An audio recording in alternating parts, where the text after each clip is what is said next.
Okay, I've gotten my cotton candy Alani in hand, and I want to start with the number that stopped me cold when I first did the math on my own leadership. The average manager waits, on average, far too long to address a performance problem. I'm not going to throw a fake statistic at you because we all know the internet and we know that it might not necessarily be 100% correct. And you can also sway any statistic to really fit the narrative you're trying to go with. So I just don't do that. Okay. But I will tell you what I know is true from my own life and from every leader I've ever coached. We wait. We wait weeks. Sometimes we wait months.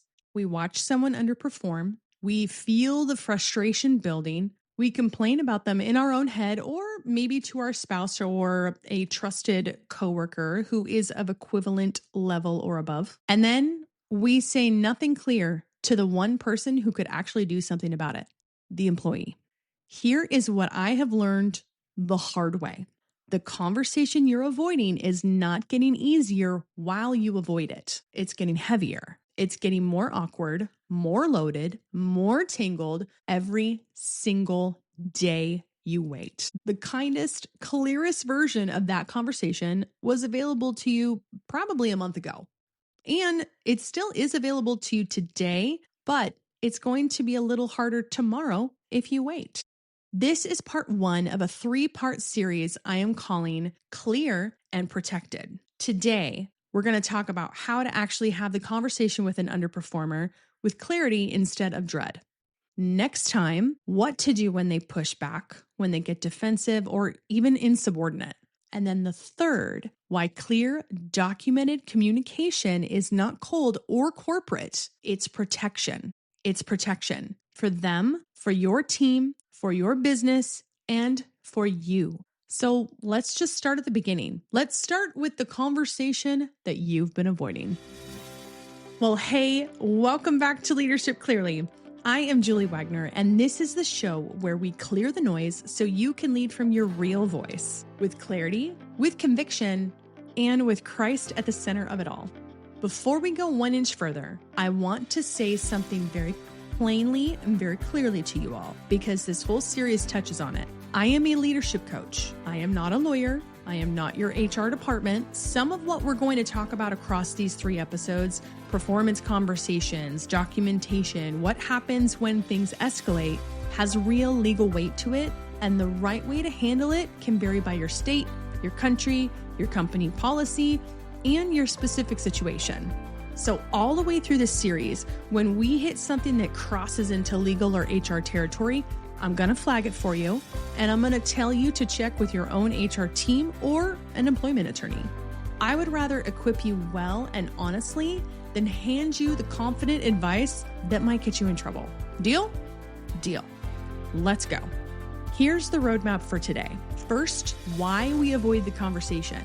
The real reason underneath all the excuses. Then the cost of avoidance, which is bigger than you think and it lands on more people than you think. Then scripture, because Proverbs has some stunningly direct things to say about a leader who refuses to know the state of her flock.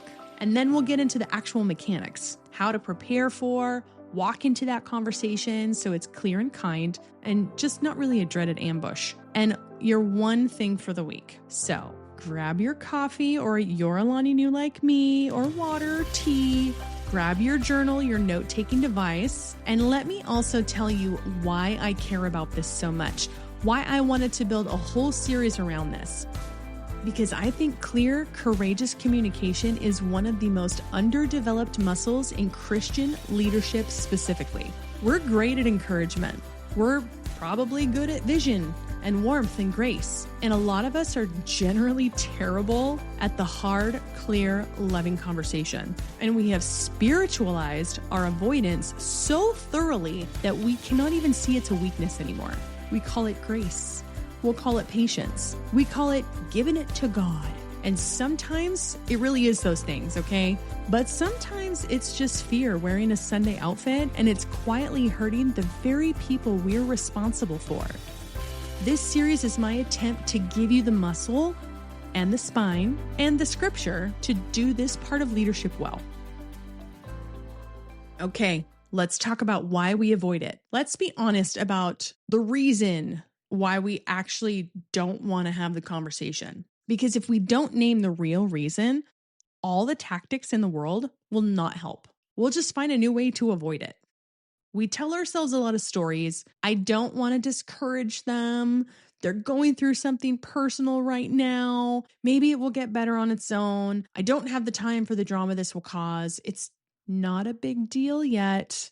And they're trying so hard. Every one of those can be partly true. And underneath all of them, for most of us, is the root of fear of the discomfort, fear of the conflict, fear of being seen as harsh, fear of being disliked, fear that the conversation will go badly and we don't know what to do. And here's the specific flavor of fear that gets faith-driven leaders and women leaders especially. We have a category in our head called being gracious, and we have quietly let it absorb a whole bunch of things that are not grace at all.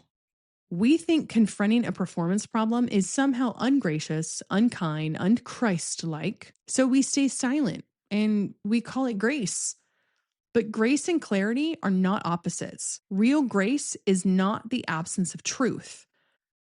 The most gracious thing in the world might be to clearly tell someone they're about to lose their job if something does not change, while there is still time for them to change it. You got to give that to them. Silence does not give them that chance. Silence just lets the train keep rolling towards the cliff while you say nothing because you didn't want to seem pushy or overstepping any boundaries. So before you have the conversation, you need to be honest with yourself about why you haven't. And you can write this down. Name it. Name your real reason. Not the noble story, right? Not the this is what I'm telling people. This is what, I'm thinking so grandly of myself and I'm just really doing this because I want to protect them. No. I'm talking about the real one. Mine was almost that I wanted to be liked because I had a real thing about being liked when I was in my 20s and 30s. Now that I'm in my 40s, yeah, I'm okay with not being liked all the time. I'm okay with that. And having those hard conversations, it would put my reputation, or so I thought, at risk. And once I could see that, I was able to stop dressing up my own self-protection as compassion. So I'm going to talk to you about the one employee that taught me this. I had an employee some years ago. I'm just going to call him a great guy because in all honesty, he really was. And that was the whole problem. Everybody loved him. He was funny. He was warm. He was generous. And his work, though, it had been sliding for months. Deadlines were slipping. His details were dropping off of his opportunity generation. Other people were quietly cleaning up behind him. And guess what? I said nothing for the better part of a year. Because how do you sit down with the guy that everybody loves and tell him he's just not cutting it? It felt cruel. It felt like I was going to be the villain, like I was Cruella de Vil. So I waited. And while I waited, two of my best people came to me separately, very frustrated because they were carrying his slack and they could see that I was letting it happen. My silence towards one beloved employee was quietly burning the trust with people I could least afford to lose. When I finally had the conversation, he wasn't even surprised. He said he felt it coming for months and had been wondering why nobody would just talk to him. My year of avoidance was not a gift to him. It was a year of low-grade anxiety I had handed to him, wrapped up as niceness, or I thought I was being kind. Now let's dive into the cost of silence. Let me show you what your avoidance is actually costing, because I don't think most of us count it, in all honesty. We count the discomfort of the conversation we would have to have, but we don't count the much larger cost of the conversation we keep refusing to have. So let's talk about it. Let's count it. 4 bills come due, okay? 1, it costs the underperformer. First and most obviously, it costs the very person you think you're sparing. They're operating with a blind spot you refuse to point at, which means they can't fix it because you don't know what you don't know, right? They're slowly building a reputation on your team that they didn't even know that they had. And if this ever ends in termination, they're going to be blindsided by something you saw coming for months. And that blindside is on you. It's not on them. You did not protect them with your silence. You set them up. Number 2, it costs your best people. This one took me too long to see. When you tolerate underperformance, the people who notice first and resent it the most are your highest performers. They see the standard slipping. They see someone getting away with less while they carry more. And here's what they conclude quietly. Leadership here does not deal with things. The standard does not actually mean anything. Why am I working this hard? Nothing demoralizes a great employee faster than watching a struggling one carry no consequences. You may think you're being a kind person. What you're doing, though, is quietly being unkind to your best people, and they're the ones with options. They're your top performers. They're the ones who can leave, and it's going to hit you hard. And I want to say this even a little bit more sharply. This is the part that leaders consistently undervalue. Your tolerance of your lowest performer is silently setting the real standard for your whole team, not the standard on the wall, the one that people can see you enforce. Your team does not learn what you value from your mission statement. They learn it from what you tolerate. Every day you let a real problem slide, you are teaching your best people that excellence is optional here. And your best people are the ones most likely to take that lesson and walk it out the door to somewhere where the standard is real. Here's the third. It costs the whole culture. An unaddressed problem does not stay contained to one person. It seeps. The frustration, the discontent, the gossip at the proverbial water cooler, it spreads. And we're going to spend some real time about this on the next episode because scripture has a lot to say about how one quarrelsome or discontented person can taint a whole team. For now, just know this. The problem you're containing in your head is not actually being contained. It's leaking into your culture every day you let it sit. And here's the fourth. It costs you. The leader, you carry it. That low-grade frustration, or high-grade in some moments, that thing you keep ruminating on, the energy you spent avoiding this one person in the hallway or on Microsoft Teams, that is a tax you're paying for every single day. Let's get into knowing the state of your flock. Here is where scripture cuts right to the center of this, and it's so direct, it's almost uncomfortable. Listen to what the writer of Proverbs says to anyone who is responsible for others. Proverbs 27:23 NLT version says, "Know the state of your flocks and put your heart into caring for your herds." Know the state of your flocks. That is a leadership command. In the ancient world, a shepherd who did not know how his sheep were actually doing, maybe which one was limping, or if there were any that were sick, or the ones that had wandered, was not a kind shepherd. He was a negligent one. His vagueness was not gentleness. It was a failure of his actual core job. The good shepherd knew each animal's condition because you cannot care for what you refuse to look at, right? Apply that to your team. To know the state of your flock means that you actually have to know how each person is really doing, including the one who is struggling. You cannot care well for someone whose performance you are deliberately not looking at. Avoidance is not a neutral act. It's a refusal to know the state of your flock. And notice the second half of that verse. Put your heart into caring for your herds. Knowing the hard truth about your people and caring deeply for your people are not in tension. They're the same instruction. The shepherd who truly cares is exactly the one who pays attention to the limp.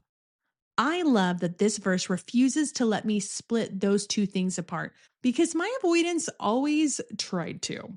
My avoidance said, I am being so caring by not bringing this up at all. And Proverbs looks at that and says, no, you think looking away is the loving move. Looking away is the negligent move. A shepherd who will not look at the limping sheep is not tender-hearted. He is asleep on the job. Caring and knowing are fused together. If you genuinely care about your people, you will make yourself look at the hard reality of how they're doing. precisely because you care. And here's the second verse that goes straight into how we walk into these conversations, because most of us walk in already having decided what we think is going on. Proverbs 18:13, of course, NLT version. Spouting off before listening to the facts is both shameful and foolish. I want you to sit with that because it guards us from the opposite error.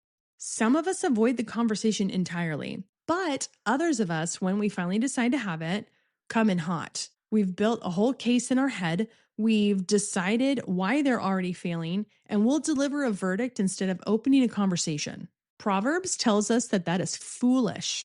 Before you even decide that this is a discipline problem, you might want to check out and see if this is a clarity problem. They never actually understood the expectation, or if it's a capacity problem. They're drowning in something that you did not know about, or it's a personal problem.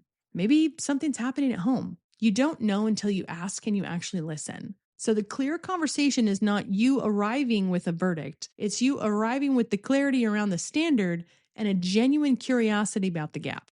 And one more, because I promised you Proverbs on the dignity of good work, and it frames why any of this matters. The biblical vision of work is high. Work is not a curse to be endured. It's a part of how we reflect God. Paul writes this plainly in Colossians 3:23. Work willingly at whatever you do, as though you were working for the Lord rather than for people. That verse is usually preached at employees, and it should be, but hear it as a leader too. If work done well is work done as unto the Lord, then helping your people meet a real standard is not petty management. It's helping them step into the dignity of good work. Holding a standard done in love is one of the ways that you can honor both the work and the worker. You're not nagging them about a metric. You're calling them up into something Scripture says actually matters. Now let's talk how to walk in this. Let's talk about the mechanics. Let's get practical. Because I think the conviction without a method just becomes more guilt that we tend to carry.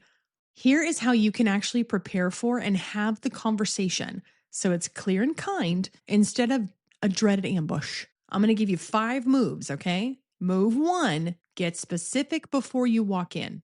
Vague feedback is the enemy of a good conversation.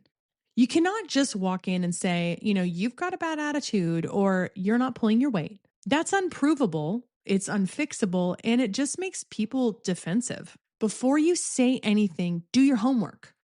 Write down the specific observable facts. Not on this date she seemed checked out, but maybe something like the last 3 project deadlines were the 5th, the 12th, and the 19th, and each one of them turned up late.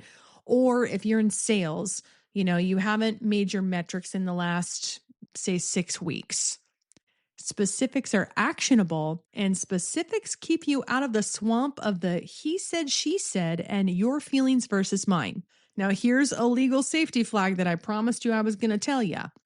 The moment you're writing down specific performance facts, you are beginning documentation. And documentation has real legal weight. How you document, what you keep, how it's worded can matter enormously if things escalate. We're going to devote the whole 3rd episode to this, but for now, check with your HR team or an unemployment attorney about your company's documentation standards before you build a paper trail on your own. Do not freelance this part. Here's move number 2. Lead with the standard, not with the person. Anchor the conversation to a clear, objective expectation, not to your personal feelings about them. The frame is not, I'm unhappy with you. The frame is, here is the standard for this role, and here is the gap between the standard and where we are. That depersonalizes it in the best way. You're not 2 people having a feeling standoff. You're 2 people looking together at a standard and a gap. That is the conversation a person can actually engage with instead of defend against. And here's the quiet question to ask yourself before you ever sit down with them, okay? Have I ever actually made this standard clear? Be honest with yourself. A shocking amount of underperformance is not rebellion. It's fog. That person never actually knew what good looked like because we assumed it was obvious, or we softened the expectation so much over time that it blurred. If you have never clearly named the standard, the first conversation is not a correction, it's a clarification. And that is on you, not them. Clear is kind, unclear, and then frustrated that they did not meet the thing you never made clear, that's just unfair. Here's move 3. State your intention out loud.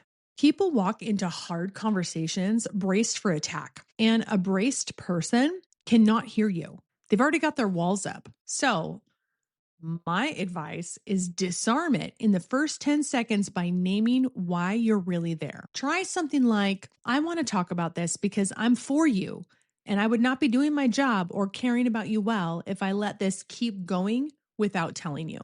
That one sentence can change the entire temperature of the room. It tells them this is happening to help them, not to harm them. And if you mean it, and you should, they usually will feel it as well.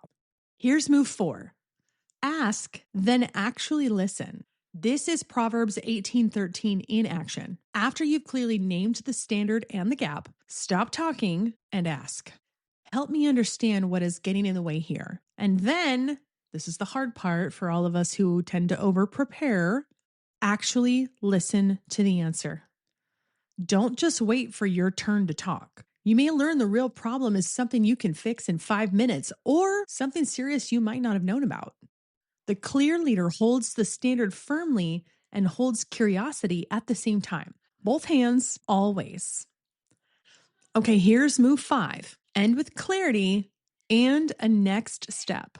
Never let one of these conversations end in a fog. The single most common failure is a hard talk that just sort of trails off into a vague niceness. Well, let us both think about it. And then nothing changes because nothing was actually decided. End with explicit clarity. Here is specifically what needs to change, or here's what success looks like. Here is when we will check in again. And then, this matters, okay? Write a short, factual summary of what you agreed on, and depending on your company's process, share it or file it appropriately. Here is another legal safety flag for you. Whether and how you put a performance conversation in writing, share a follow-up summary, or move towards a formal performance plan is exactly the kind of thing that should run through your HR team or an employment attorney. The clarity is good leadership. The specific format and process can carry legal consequences. Get your processes right with the right people before you formalize anything.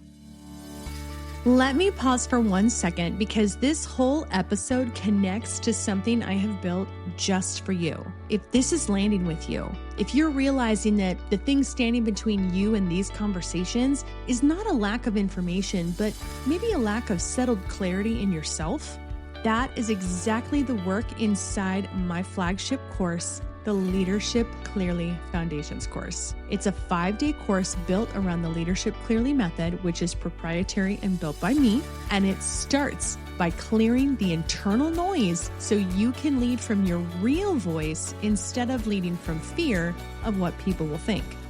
Almost everything we covered today gets easier when you're leading from a settled place. And that is the foundation we build together inside of it. So no pressure at all, but if you're just there and you're like, hey, I'm ready for this, the link is in the show notes, and you can also find it at juliewagner.co or leadershipclearly.com. Okay, let's get back to wrapping this up. So here is your one thing this week, your one challenge that I'm giving to you guys. Just one, because again, clarity means less done deeply. There has been a name in your mind since I started this podcast today. The person whose performance you have not quite been looking at, the conversation that you've been carrying instead of having. This week, I want to challenge you to take the first step. Not the whole conversation necessarily, but the first step. Sit down, write down the specifics, get clear, get it on paper, get it on what an actual standard is and where the actual gap is. Just that. Because most of the dread lives in the vagueness, and the moment you get specific, the conversation stops being a terrifying cloud and becomes the thing that you can actually do. And then when you're ready, go know the state of your flock. look at the one you've been avoiding. Put your heart into caring for them, which it turns out means telling them the truth while there is still time for it to help. Because here is what I want you to hold on to. The conversation you're avoiding is not the unkind thing. It's the avoidance that's the unkind thing. Clarity, offered in love and in time, is one of the most caring things a leader can do. It's not the opposite of grace. It might be grace's truest form. Next episode, we will talk about what happens when you do everything right and they push back anyway. Insubordination, defensiveness, maybe an unhappy employee who would rather fight than change. I will see you there. Keep leading clearly, because clarity is an act of love. If this episode resonated with you, would you do me a favor and share this with another leader that you think could benefit from listening to this? Also, if you feel so inclined, leave a review on how much you love this show on Apple Podcasts or Spotify. Your reviews help this podcast get found quicker and expanded out to more leaders just like yourself. So thank you so much again, and I will see you next week.